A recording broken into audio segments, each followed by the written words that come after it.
Welcome to Scoop, where you get the scoop on this week's news. My name is Jenna, and this is SmartHER News.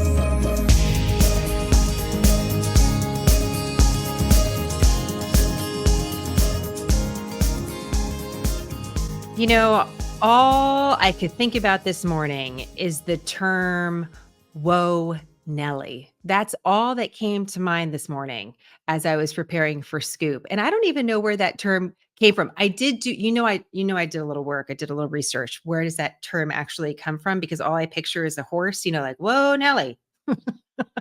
Turns out it's a little bit more difficult to uncover than a simple Google search. So we're just going to enjoy the phrase. And if I say, whoa, Nelly, you know exactly what I mean. Whoa, Nelly, when it comes to the developments of several big news stories over the last several days. And we are preparing for a week where, yes, we always leave room for the unexpected, but the schedule itself is showing us that it is going to be full of opportunities for a lot of news developments. And so this is a great time to come together, set a foundation for the week. We'll have a cheat sheet of really important things that you should know as you enter into this news week. We have Barbara, who's live, a Scoop insider with us today. She shared with us earlier in our Before show that she's on a social media cleanse. Scoop not included. This is because she's not viewing this on social media. As you know, you can view Scoop through a podcast. You can join us as an insider and chat with us live during this broadcast, which is really fun. I love getting to know you guys there. We're really getting to know each other, aren't we? The insider group, and we're getting to connect and find out where everyone is. We know Jeremy from Oklahoma. We have Jennifer coming from Italy, a military spouse from Italy that's joining us live today. So we're worldwide. That's what we're doing right now. We're worldwide.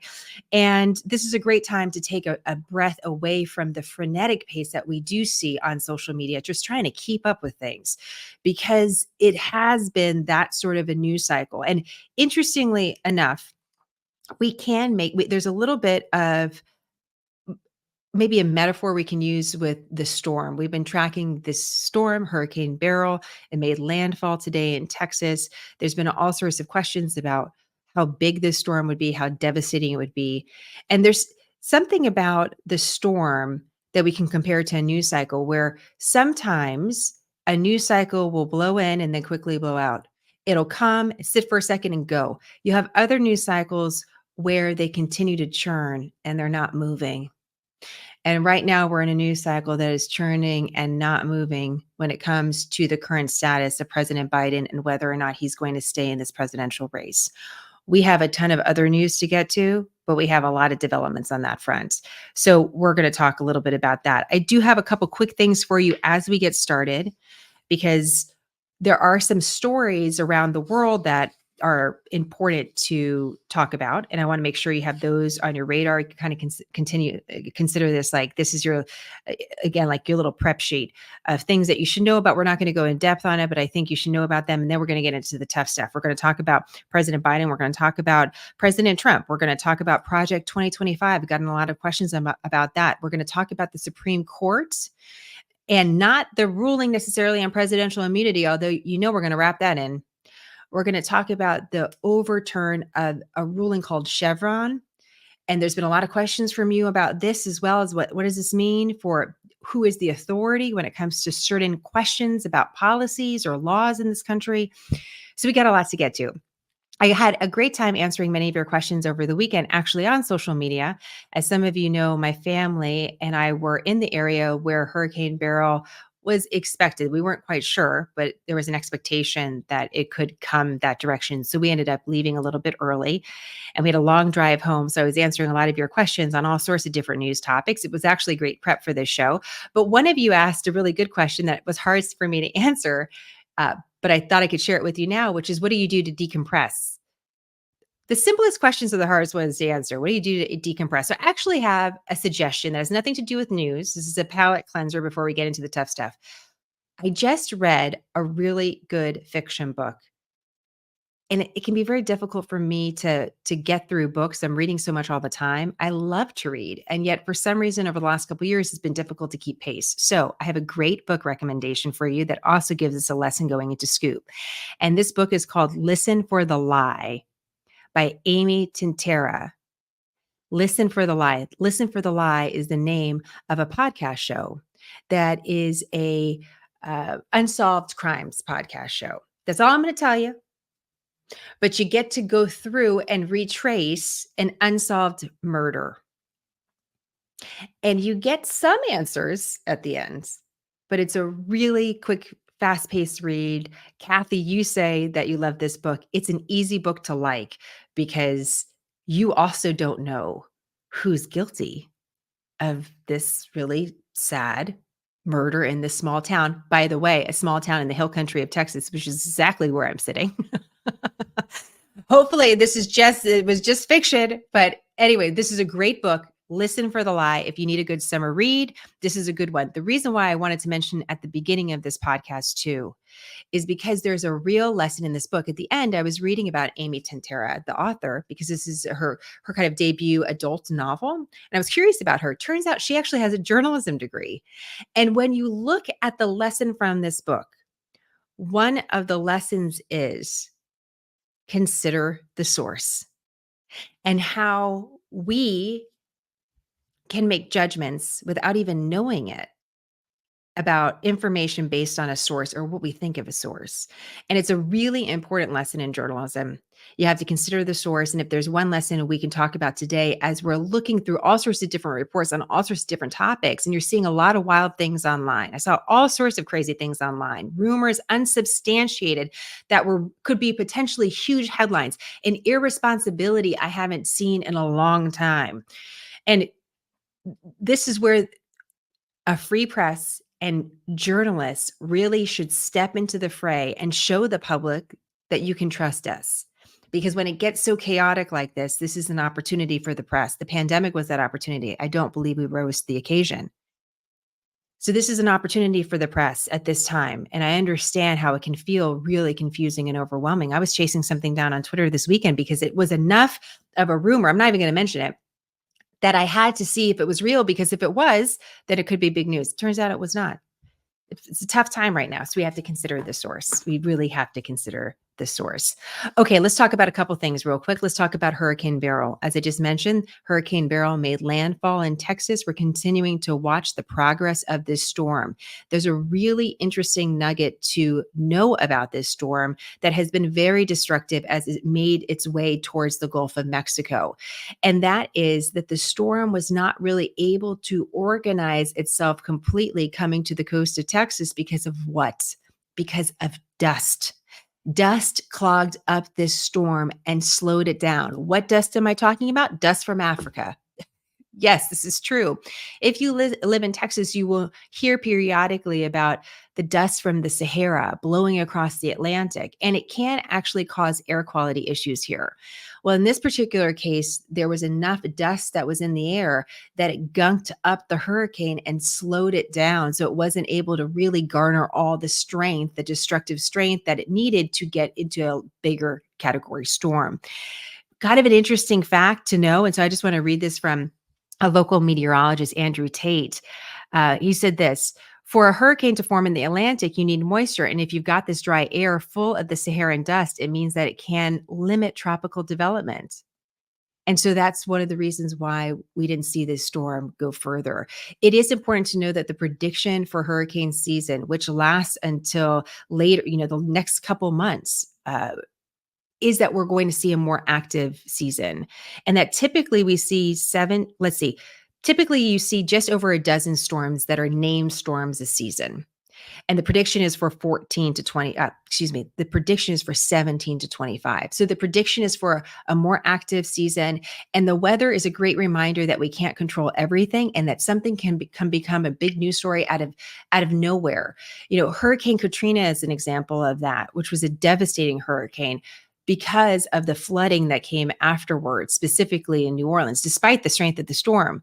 And so as we're moving through this election season where there's a lot of prognostication, where there's a lot of prediction about what to come, the weather's also a great reminder for us that we don't know everything that's coming. And there can be a big event that comes out of nowhere that suddenly the media will pay attention to, where it could have a broader impact. A big storm like this could have impact on the job market, on energy, oil production, that could impact the entire US economy. So it's a great reminder of that. We're grateful that this storm does not seem as destructive as it once was, but it's a great reminder of those type of stories to watch out for as we go towards election day. And really hurricane season lasts right until just after election day. So an important thing to think about. We also had this weekend, just going into this weekend, I'm going to show this to you really quickly, just speaking about the job market. We did get some news on the job market on Friday. We just had over 200,000 jobs created last month in the month of June. And the reason why I'm showing these charts, you don't really get to zoom in on them. I just want you to see trends over the last 2 years. You can see that on the left-hand side, you see the unemployment rate sort of going up a little bit, and then you see job creation sort of coming down. We still have a historically low unemployment rate, and our job creation is still around the 200,000 mark, which is about what we need to keep up with population growth. This does show a slightly cooling job market, which is what some economists want to see as a sign that maybe inflation is finally working its way out of the system. We can't say that completely, and there's a lot of other factors, but it's another reason to pay close attention to the job market and job data. And if we saw crazy big job creation or big job numbers, it would spark more fears of inflation in the system, which then could affect the stock market and can affect, everyone that's trying to figure out how to place their trades or what to do because of inflation. So I just want you aware that that report came out. Also, over the weekend, we had some movement when it comes to leadership in Europe for some of our key allies, the UK and also in France. And we know that this is going to be a huge election year all over the world. You have billions of people that are voting. So it is a transitional period in the United States as far as politics goes, but really all over the world, we're seeing a lot of different elections take place, and some unexpected, where we're seeing these snap elections take place in parliamentary systems. It's really important to be careful about the language that we use. We use liberal and conservative so freely. We use the term coalition so freely, but our system is different than these systems of government, and it doesn't exactly parallel. So we want to make sure to keep that in mind. Here is the new prime minister for Britain, Keir Starmer. And I just want to read you this. I thought this was this was interesting. Britain's next prime minister is a human rights lawyer who once called for the British monarchy to be abolished, but years later knelt before Charles, then Prince of Wales, to be knighted. He was also rumored to be the 1990s inspiration for a brooding heartthrob character in the Bridget Jones movies. So, anyways, to go on, he's 61 years old. I mean, that's a claim to fame, right? British Jones movies, come on. He's known as a social liberal, a fiscal moderate, and leader of the United Kingdom's Labour Party. That's where I want to talk to you for a second. You hear Labour Party, and you hear a lot about liberals, the liberal win in the British government.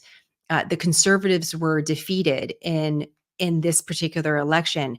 But the new prime minister is actually considered in some ways a centrist. And keeping an eye on the center and centrist coalitions may be a big story coming out of Europe. Let me also show you what happened in France. There was an unexpected result, at least in France, from what we saw in earlier elections, where it seems that the conservatives were gaining ground in the French government.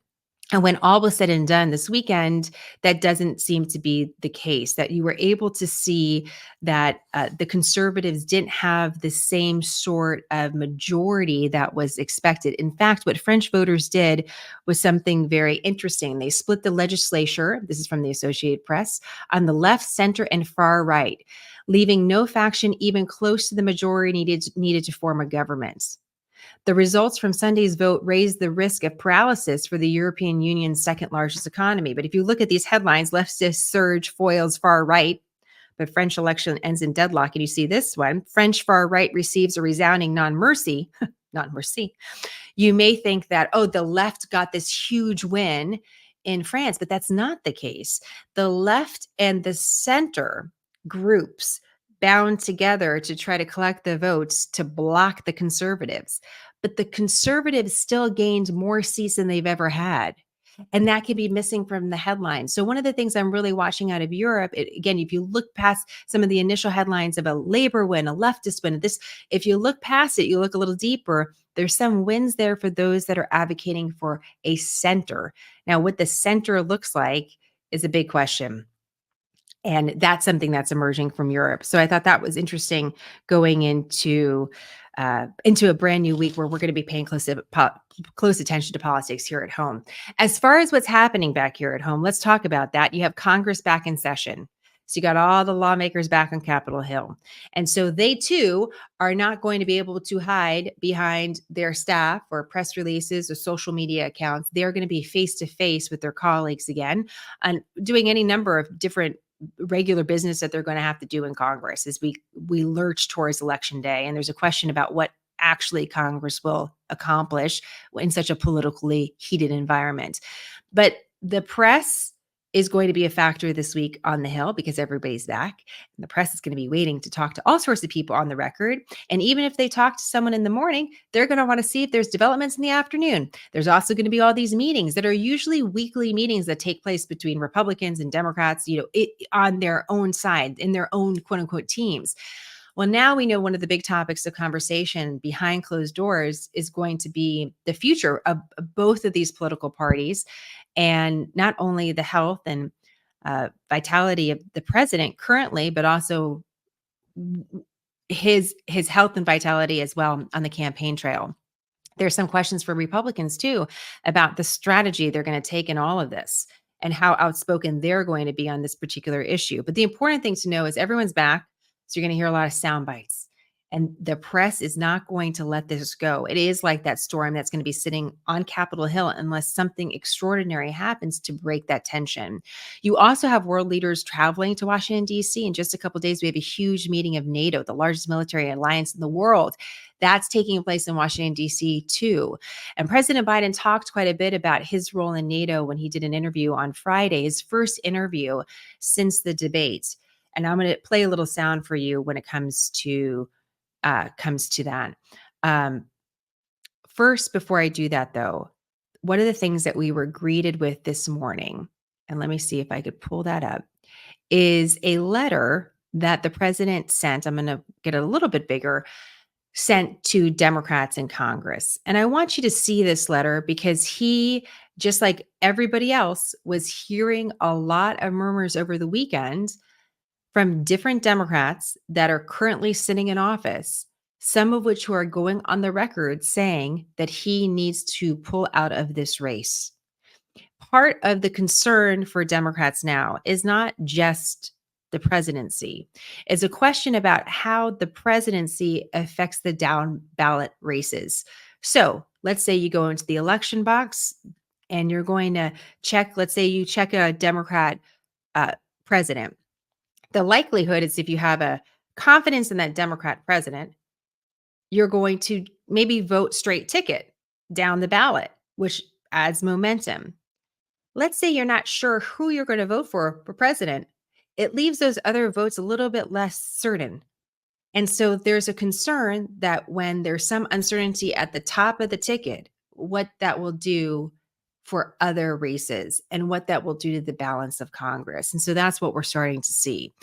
So here's some of what the president wrote in this letter that he actually posted online for everybody else to see too.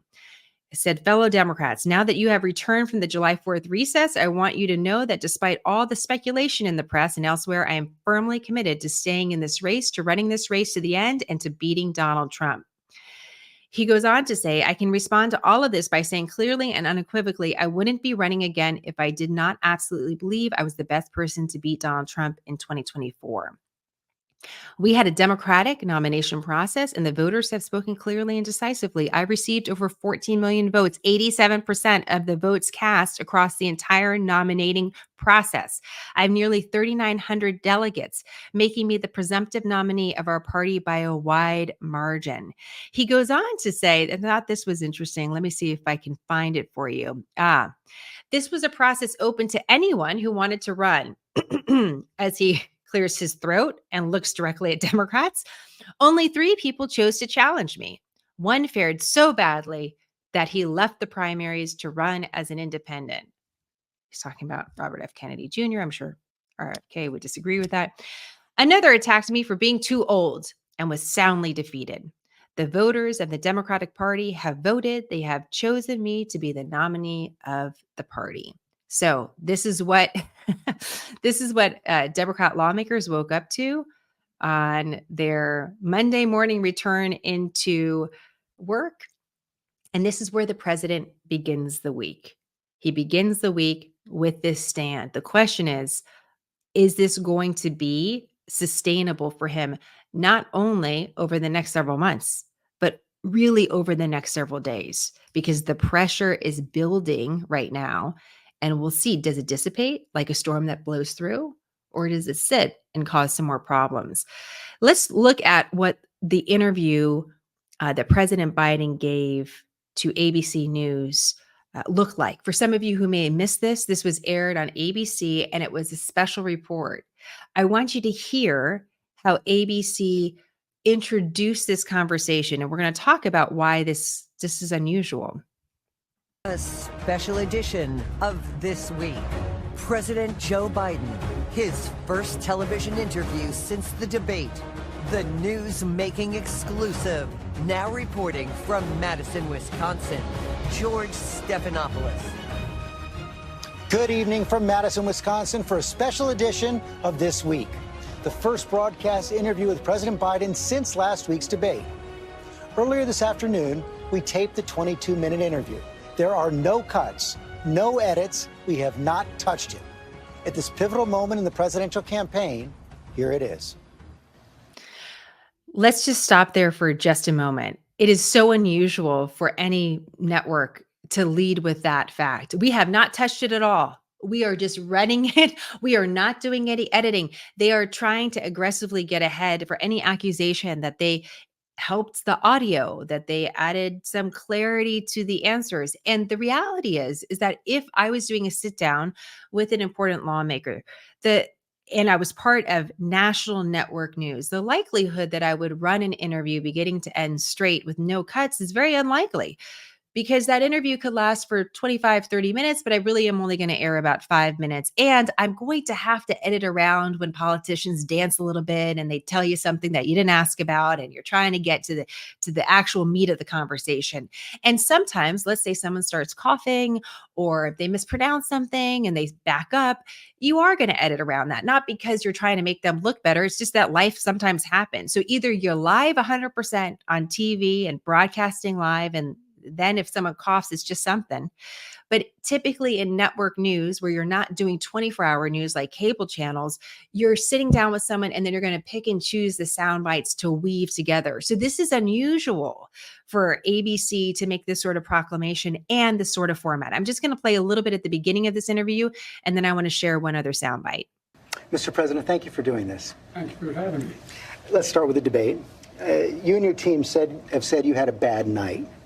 But your friend Nancy Pelosi actually framed the question that I think is on the minds of millions of Americans. Was this a bad episode or the sign of a more serious condition? It was a bad episode. No indication of any serious condition. I was exhausted. I didn't listen to my instincts in terms of preparing, and I had a bad night. You know, you say you were exhausted, and I know you've said that before as well, but you came, and you did have a tough month, but you came home from Europe about 11 or 12 days before the debate, spent 6 days in Camp David. Why wasn't that enough rest time, enough recovery time? Because I was sick. I was feeling terrible. Matter of fact, the docs with me, I asked if they did a COVID test because they were trying to figure out what was wrong. They did a test to see whether or not I had some infection, a virus. I didn't. They just had a really bad cold. And did you ever watch the debate afterwards? I don't think I did, no. Well, what I want to get at is what were you experiencing as you were going through the debate? Did you know how badly it was going? Yeah, look, the whole way I prepared, nobody's fault, mine. Nobody's fault but mine. I prepared what I usually would do, sitting down, as I did come back with foreign leaders or the National Security Council, for explicit detail. And I realized about partway through that, I get quoted, the New York Times had me down at 10 points before the debate, 9 now, or whatever the hell it is. The fact of the matter is that what I looked at is that he also lied 28 times. The way the debate ran, not my fault, nobody else's fault, no one else's fault. But it seemed like you were having trouble from the first question in, even before he spoke. Well, I just had a bad night. Okay, so you get a little sampling of how this question and answers went about the debate. Tamarica, you asked a great question here. Let me go ahead and move this so we can see your question on this screen. I wish he'd balance it out and have a similar interview with DJ Tech. Let's see if I can get that out. DJT or Donald Trump. And what you should know is that George Stephanopoulos at the end of the interview actually said, or at some point in the interview, said that he reached out to the Trump team to request a very similar interview. And I think that is actually really important. There's a part of this interview that gets to another line of questioning about fitness to serve in office. And because in the aftermath of this interview, we actually see some bipartisan agreement on this, I want you to listen to this next soundbite. Doctor said he consulted with a neurologist. I guess I'm asking a slightly different question. Have you had the specific cognitive tests, and have you had a neurologist, a specialist, do an examination? No, no one said I had to. No one said, they said I'm good. Would you be willing to undergo an independent medical evaluation that included neurological and cognitive tests and release the results to the American people? Look, I have a cognitive test every single day. Every day I have that test. Everything I do. You know, not only am I campaigning, but I'm running the world. And that's not how it sounds like hyperbole. But we are the essential nation in the world. Madeleine Albright was right. And every single day, for example, today, before I come out here, I'm on the phone with the Prime Minister of, well, anyway, I shouldn't get into detail, but with Netanyahu. I'm on the phone with the new Prime Minister of England. I'm working on what we're doing with regard to in Europe with regard to expansion of NATO and whether it's going to stick. I'm taking on Putin. I mean, every day, there's no day I go through, they're not those decisions I have to make every single day. And you have been doing that, and the American people have been watching, yet their concerns about your age and your health are growing. So that's why I'm asking, to reassure them, would you be willing to have the independent medical evaluation? Watch me there's a lot of time left in this campaign. It's over 125 days. So the answer, make a decision. The right answer right now is no, you don't want to do that right now. No, I've already done it. I know your doctor said he consulted with a neurologist. So let's just talk about that for a second. One of the questions I asked you to our live insiders as well to our live Instagram audience is, did you actually see this interview in full? Did you see the whole thing beginning to end uninterrupted? Because I was curious your impressions. Cutting this interview into small clips, 30 to 60 seconds. Part of the reason why I'm playing these longer clips is that you get a sense of the conversation. Because if you just heard 30 seconds to a minute, you may have a certain impression. I want to give you that time, which is exactly what ABC was trying to do and saying, we're going to run the 22 minutes. Here we are. We're going to run the whole thing to see if that can actually provide information to the public. This question about a cognitive exam is one that then less than 48 hours later came up on the Sunday shows. The Sunday shows, NBC, CBS, ABC, continue to be news-making shows for setting a tone for the rest of the week, which is why I pay attention on SmartHER News to them. Even though perhaps that's not something that's necessarily in your television watching repertoire. This is something that still remains really important to us that are trying to gather news to start the week. And so I picked two sound bites. One is from Senator Graham, who represents South Carolina. The other one is from Representative Adam Schiff out of California. Both of these are really prominent lawmakers in their own parties, which is why I wanted you to hear from them. And both of them, whether asked directly, in one case, you're going to see he was asked directly. In another case, Senator Graham sort of starts on this question about a cognitive exam, and you'll see he's not limiting his comments to President Biden alone. Take a listen. What I'd like to see is President Biden take a cognitive test. I think everybody going forward in the line of succession should have former a President neurological Trump take exam one as well? on a regular basis. Yes. I think all nominees for president going to the future should have neurological exams as part of an overall physical exam. I think people in the line of succession should have a neurological exam. This is a wake-up call for the country. We need to make sure that the people who are going to be in the line of succession are capable of being commander-in-chief under dire circumstances. Here's what I worry about: that our allies see a compromised Joe Biden, that our enemies see a compromised Joe Biden, and I'm offended by the idea that he shouldn't take a competency test given all the evidence in front of us. He is not only in denial, this is a dangerous time for the American people to have somebody at the ship, leading the ship of state, who seems to be compromised. So at a minimum, take a competency exam, President Biden and Trump. Congressman, what is your opinion? I mean, you watched that interview on Friday, and a lot of Democrats say it was fine. He certainly seemed stronger, more robust than during the debate, but it didn't put concerns to rest. Are you confident he can beat Donald Trump, or do you think he should drop out of the race? The interview didn't put concerns to rest. No single interview is going to do that. And what I do think the president needs to decide is, can he put those concerns aside? Can he demonstrate to the American people that what happened on the debate stage was an aberration, that he can and will beat Donald Trump? I think if the president takes the time to consult people and has an open mind about this, he will do what Joe Biden always does, which is he will make the right decision. He'll make the decision in the best interests of the country. That's what he has always done, and I'm confident that's what he will do here. You heard Nancy Pelosi say that it's legitimate to ask, was this an episode or a condition? President Biden refused to commit to take a cognitive test. Do you think he should take a cognitive test? Look, I'd be happy if both the president and Donald Trump took cognitive tests. So that's a yes. You think he should take a cognitive test? I think they both should be willing to take a test. I think, frankly, a test would show Donald Trump has serious illness of one kind or another. But ultimately, the decision is going to come down to what Joe Biden thinks is best. And if his decision is to run, then run hard and beat that SOB. And if his decision is to pass the torch, then the president should do everything in his power to make that other candidate successful. Okay, first of all, I think that might have been our first reference to SOB on SmartHER News. So here we are. We're in a whole new territory. Second of all, cognitive tests for everybody. Let's just all get one. At this point, I probably need one. I will need one by the end of this news cycle.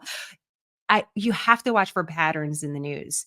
Do I think that Senator Graham and Congressman Schiff got together and talked about this ahead of time? No, absolutely not.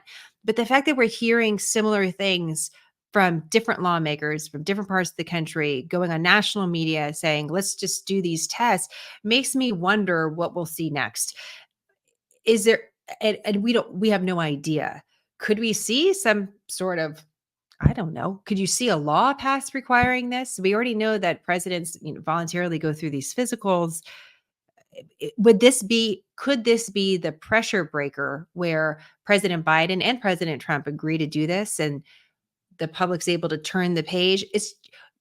When you see a drumbeat that starts to match, I just think it's important to put on your radar. I don't know what it means yet, but this is what the conversation was on Sunday going into a whole new week where you're going to have a lot of activity on Capitol Hill and a lot of questions about the future. There's a reason why I'm spending so much time on President Biden. I thought it was important to underscore this, as some of you are bringing up. Tamarica, you brought up a great point about this, which is, well, what about Donald Trump?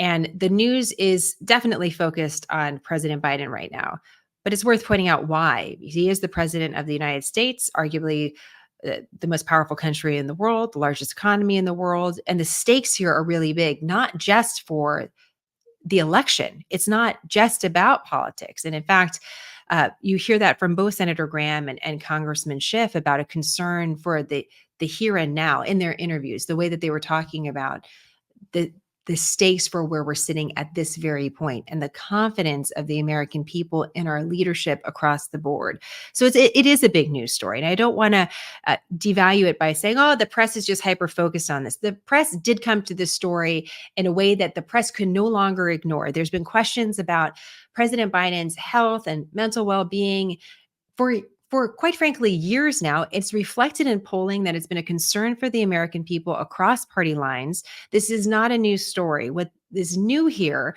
is that the debate made this question of President Biden's health so big that the press could not choose to ignore it. That editorial conversations that take place in newsrooms all across this country about what to cover and what to shrug off could not ignore this story.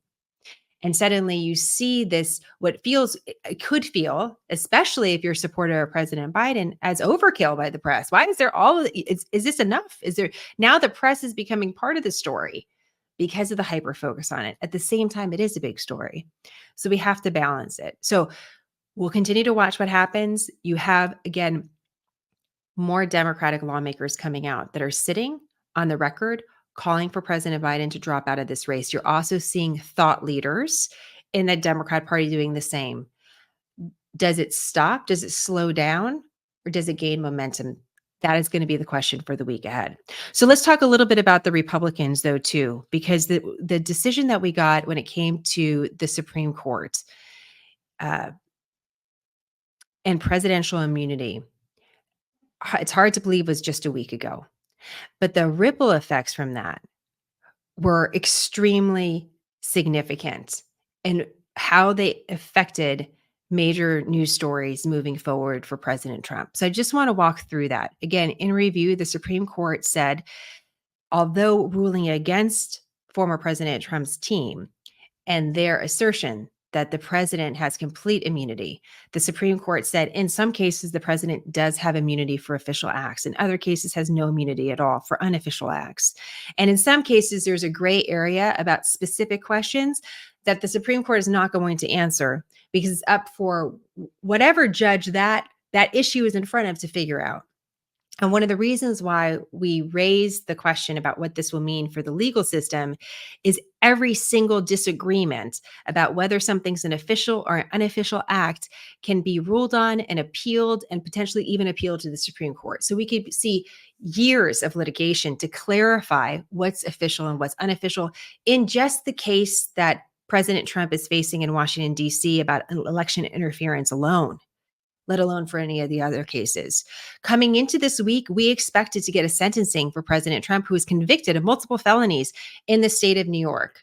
The judge of that case late last week said, no, we're not doing that anymore. We have to delay that sentencing out at least until September. And at that time, I will come back, the judge is saying, and let you know how the Supreme Court decision on presidential immunity may or may not have affected this case and the ability to essentially give a sentence. Reading between the lines, there could be the question about whether or not the case as it stands would need to potentially be tried again. That would be very extraordinary, but we're in extraordinary times. Here's how this works. The presidential immunity ruling and making these different categories, official, unofficial acts, and then the gray areas.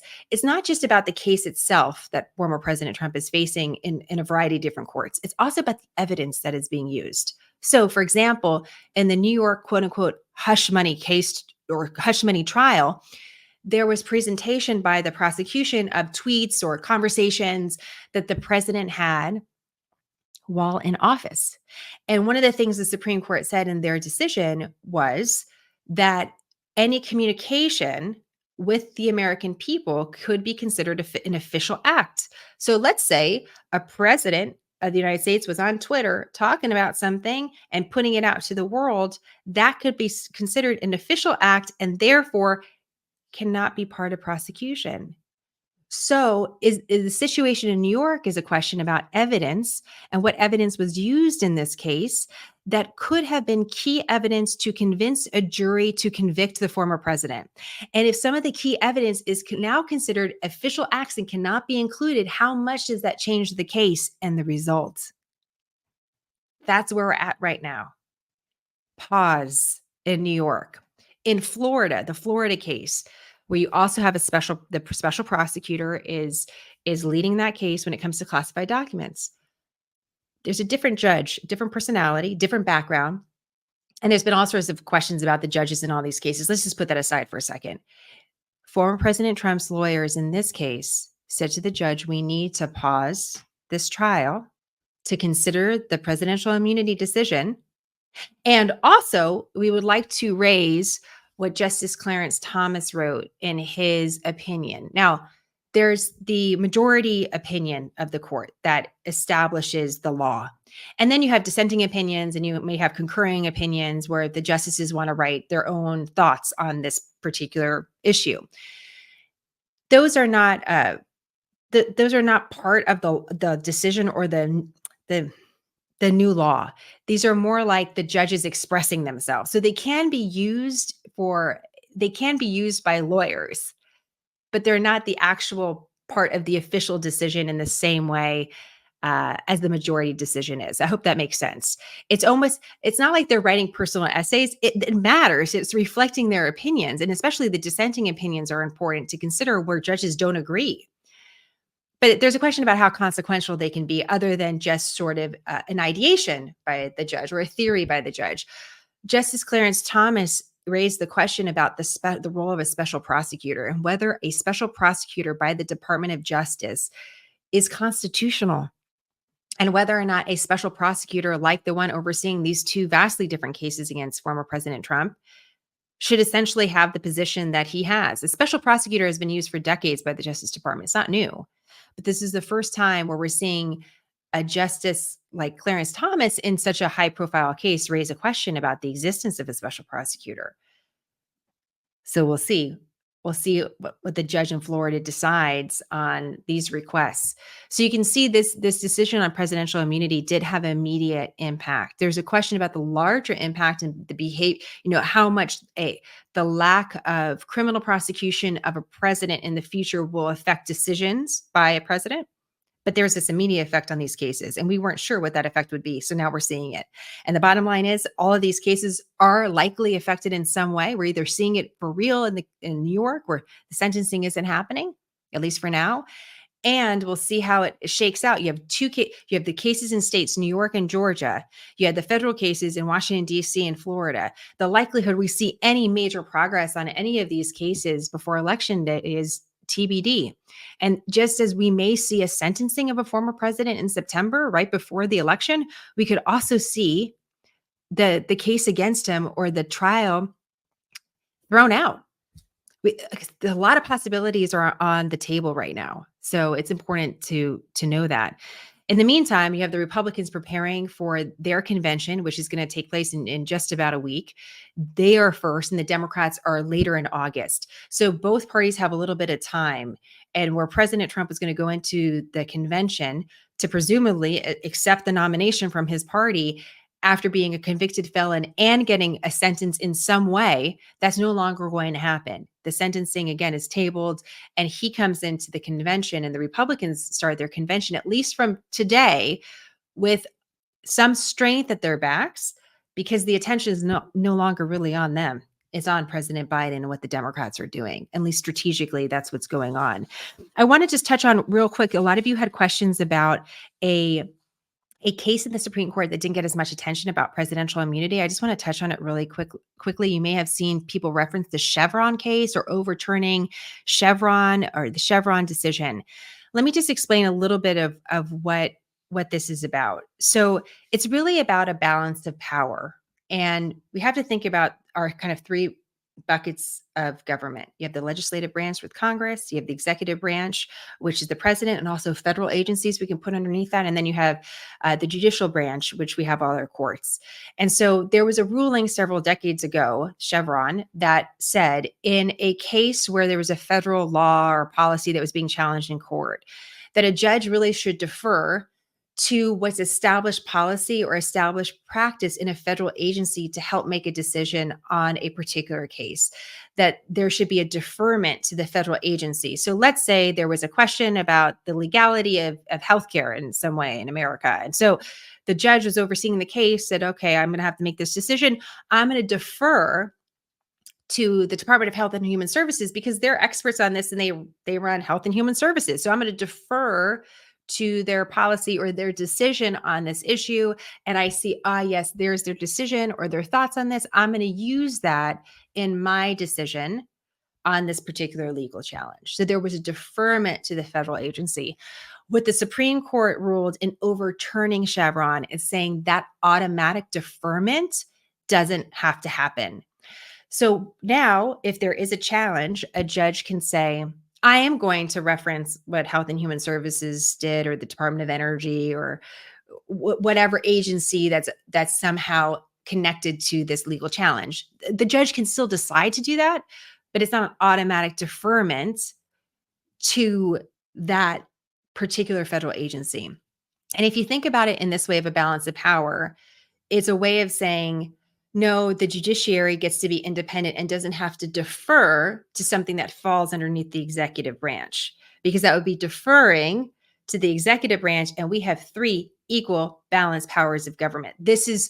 Or branches of government. So that's one way to look at it. There are those that are saying this is going to be one of the most significant decisions that we've seen from the Supreme Court, more than any others that's received any press, because the question is, well, then how much power do federal agencies really have if their policies or their expertise is not deferred to, and judges are more independent in their decisions? Then what does that mean for legal challenges? And what does that mean for the power of these federal agencies? And so there's both criticism and support for this ruling, but it's sort of under the radar.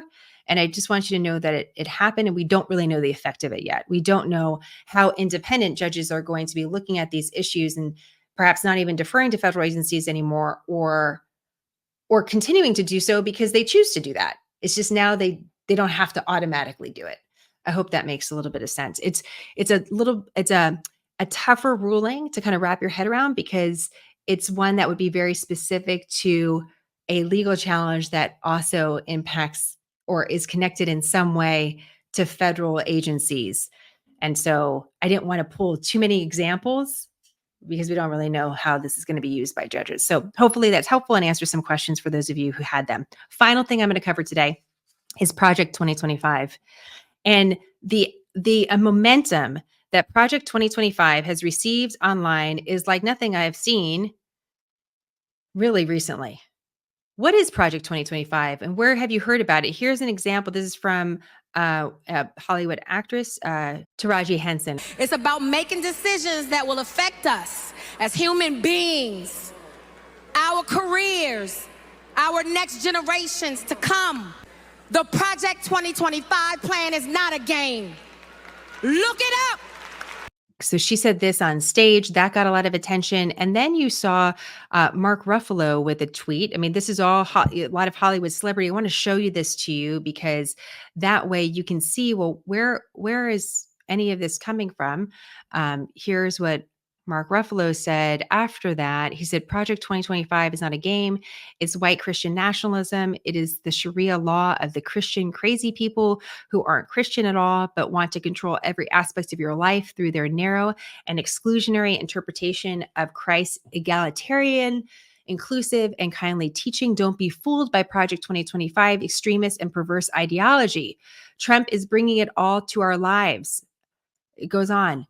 So this weekend, actually, I was asked by two teenagers about this, which again, surprised. Anything that has to do with politics, when you hear young people talk about it, like where is this coming from? What is Project 2025? I hadn't heard that much about it until recently. And with many of you, it's because of the questions that you've asked. So thank you for that, because it's really important to get some clarity on this. And this is also important.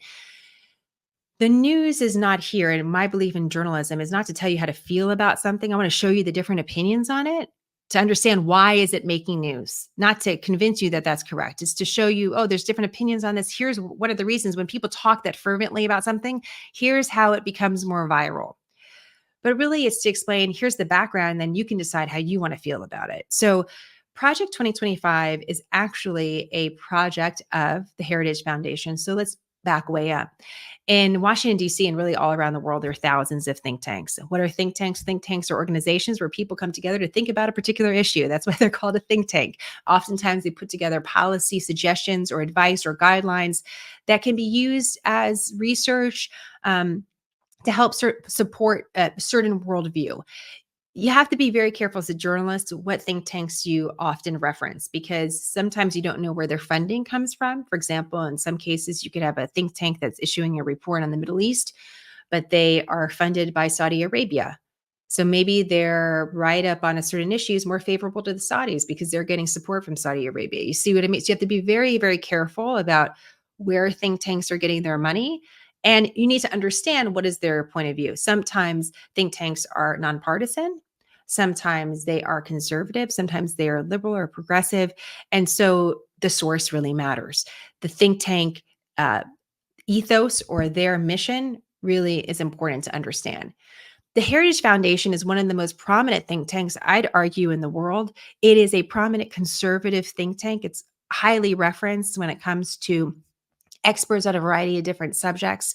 For example, if I was live on the news, as I once was, and let's say a topic came up today like the Chevron ruling, I could reach out to the Heritage Foundation and say, I need a conservative voice on this ruling. Do you have someone? And they may say, oh, yes, we have our Supreme Court expert, so and so, they're available. And I would reach out to another think tank that had a more liberal perspective, ask for an expert, and then I would book those two people on TV so they can give two different sides of the topic. The Heritage Foundation in general has been a voice that you will see often quoted in the media, but also tends to have parallels with some conservative thinking for sitting lawmakers. I want to be very careful with that. Think tanks are important in that they bring up different ideas, they provide voices on issues, but they're not decision makers. And there needs to be an understanding of how much an idea in theory can actually be put into a decision. It is often true, whether it's the Heritage Foundation or other think tanks, that someone could have a career in Washington, D.C., working, let's say, for a Democratic senator, and then spend their next decade at a think tank somewhere. Vice versa, someone could have spent time in the Trump administration and then worked at the Heritage Foundation, and then perhaps gone back into politics. There's a little bit of a revolving door there between some of the think tanks and those that have worked in politics in a variety of different ways. So now that you know that, the important thing to know is that the Heritage Foundation put forward what they consider their guidelines of what they would like to see conservatives advocate for in 2025. This is their vision for what conservatives need to prioritize. And according to the Wall Street Journal, they put out this vision every 4 years. So Project 2025 is the latest in an iteration over the last several years. They actually published Project 2025 that now a lot of folks are speaking about in 2023. So it would be ready for the 2024 election cycle. So it can do exactly what we're doing right now, which is to speak about Project 2025. Now, there's a question about how much their vision is what conservatives and Republicans are both going to run on as a promise and also actively try to pursue in office. And as a journalist looking at this, when I kind of uncovered all this, I was like, okay, interesting.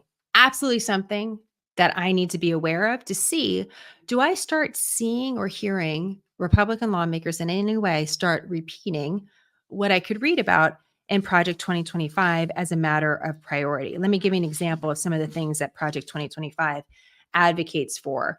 We've used a couple examples in our newsletter that's going out today. So, for example, getting the FDA to withdraw its approval of chemical abortion drugs, or allowing state and local law enforcement agencies to participate in immigration and border security actions. Those are some examples. Project 2025 you can read hundreds of pages on it if you'd like.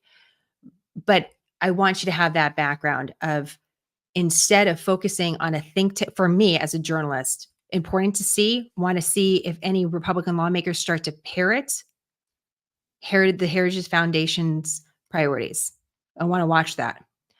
But what I would like to spend more time on is actually focusing on what are the policy platforms of politicians currently serving in office and what they're promising in the future. Think tanks can influence thought, but whether or not they can influence actual decisions or priorities is something else entirely. So important to know, the Heritage Foundation is a leading think tank when it comes to conservative thinking, but not decision makers and not in elected office. President Trump came out this weekend and he issued a statement actually on this. He said, I know nothing about Project 2025. I have no idea who is behind it. Actually, if you look on the website, it shows you who the writers were. I disagree with some of the things they're saying, and some of the things they're saying are absolutely ridiculous and abysmal. Anything they do, I wish them luck, but I have nothing to do with them. So I will make sure to put some links to Project 2025 because I think it's important for you just to know the source of it. And that way, if you'd like to look through it, and if you have more specific questions on platform pieces that are coming out or platforms being advocated for, we can dig into those specifics. This does bring up a really important question, I think, for the Trump campaign, though. And if you go back to the debate, everything was about what happened with President Biden. But one of the questions that was answered in the debate that President Trump did not answer, which was a question that we have asked over the last couple of months, since President Trump said this statement, he said, I am going to advocate for or run the largest deportation effort in American history. This is part of his immigration or border policy. But he hasn't been specific as to what exactly that looks like. Like, what exactly would that look like? How would you actually do that in real time? How would you execute that? And the reason why I'm mentioning that is that both parties arguably have this issue with where we are in the election cycle, which is both President Biden and President Trump are trying to make the election a referendum on the other person. But they're not really mapping out a clear vision, a policy vision of what America looks like over the next 4 years. Like, what is the top challenge you see? How are you going to solve it? What do you think is the main priority for the American people? How do you aim to fix it? What are you doing to improve X, Y, and Z? Those very specific policy conversations, interviews have not happened. And I want to mark that they've been absent. President Biden's team will say, well, we're going to do more of the same. Look at all the great accomplishments we've done. And you hear him talk about this in his interview with George Stephanopoulos. But if I asked you, what is the one thing that President Biden is going to do when he takes office next, would you have an answer? And would you have the same ability to answer if I asked you about President Trump? It seems we have a lack of information, and it's time to get a little bit more detailed. We're getting closer to Election Day. So one of the things I'm curious about going into the Republican convention is, will we get some more details? President Trump will give a big speech. How many details are we going to get? What does that actually look like? You know, President Trump talks about Make America Great Again. One of the salient things about that slogan is, you could say that, well, President Trump's going to make America great again. How specific does he need to be to get voters inspired to turn out for him? Because the question that we raised after the debate continues to be a question right now, which is, yes, there's some concern about President Biden, but is it enough concern where an independent voter said to themselves, I'm not going to vote for President Biden, and I am going to vote for President Trump? Because the elections over the last several years have been so close. That's going to be the decision that has to be made by voters that will change the outcome. So I want you to pay attention. If there's something that we can all help each other with, is pay attention for the specifics. What are we hearing specifically? Not from think tanks necessarily. We're going to watch that. We're going to watch all of them. And we're going to watch editorials. We're going to see what starts being repeated. But we also want specifics from our leaders. What exactly are they advocating for? How are they going to do it? So that's where I think we need to sit today. And that's what one of the things I'm really thinking about is we're going into a week where there's going to be a lot of attention on things like cognitive ability, cognitive tests, and are we actually going to get some of these specifics? Okay, Aubrey's asking a question. Let's go ahead and see. Do you think part of why we aren't getting details is because they've been president already, so Americans already know how they run things? I think that's part of the strategy, Aubrey, that they say, you already know me. And by the way, you already know the other guy. But is that enough? It might be part of the strategy. Becca is saying, yes, thank you, Jenna. I'm over speeches and need more answers from leaders. Tamara is saying, I want specifics. One of them has my vote, but I still insist to hear their priorities and their goals for the next 4 years. I think it's really important. I think it's really, really important. Question from Instagram. If President Biden steps down from running, who runs in his place? That's a great question. And we don't know is the answer. There's a couple different ways that this could happen. President Biden could step down from serving as president, in which case the vice president would become president. And we could walk through kind of this way that there'd be a structure in place. And presumably that would also mean that he's no longer running for re-election. He could continue on as president and decide, it would have to be his decision to step away. And that would leave a big question for the party about who would actually become the nominee. Would it be Vice President Harris? Or could you see a vote that took place at the convention, the Democratic convention in August, to elect who would be at the top of the ticket? But right now, it's really up to President Biden. The focus is on President Biden for a reason, because it's really up to him. The party can't force him out right now. The voters have already voted for him in the primary. And that's part of the point that he was making in his letter to Democrats. The voters have already chosen me. So what are you going to do? Go against them? Not a good look. Also, probably not logistically possible. So we'll see. We'll see what happens. This week is going to be really interesting. Okay, I'm going to leave you with this final thought and hopefully we'll make you laugh. Some of you may say to yourself, I'd really like to get away from it all. Jenna, I need a break. I'm going to take my social media sabbatical like Barbara is on our insider feed. I'm going to go to a deserted island somewhere. I'm going to take a vacation. I'm going to go spa. There's all sorts of, we have a lot of different ideas of things that we can do. I think all of them sound pretty good. What happens if you just lived in a Mars habitat for an entire year? Let me read to you what these NASA folks just did. The crew of NASA's Earthbound simulated Mars habitat emerged after a year-long voyage that never left Earth. The 4 volunteer crew members spent more than 12 months inside NASA's first simulated Mars environment at Johnson Space Center in Houston, coming out of the artificial alien environment Saturday around 5 p.m. The mission commander began with a simple hello. It's actually just so wonderful to be able to say hello to you all, she said. Jones, a physician, and the mission medical officer said their 378 days in confinement went by quickly. That's a quote, went by quickly. The quartet lived and worked inside the space of 1,700 square feet to simulate a mission to the red planet, the 4th from the sun, and a frequent focus of discussion among scientists and sci-fi fans alike concerning a possible voyage taking humans beyond our moon. So maybe they'll ask for other volunteers, okay? And we could all just go lock ourselves away in 1,700 square feet and just block out the world. Here's part of that. Part of what they simulated is that if they were on the phone, there was a more than 20-minute delay. So if they were talking to someone that was pretending that they're saying they're on Mars and the person's on Earth, it'd be a 22-minute delay in communication.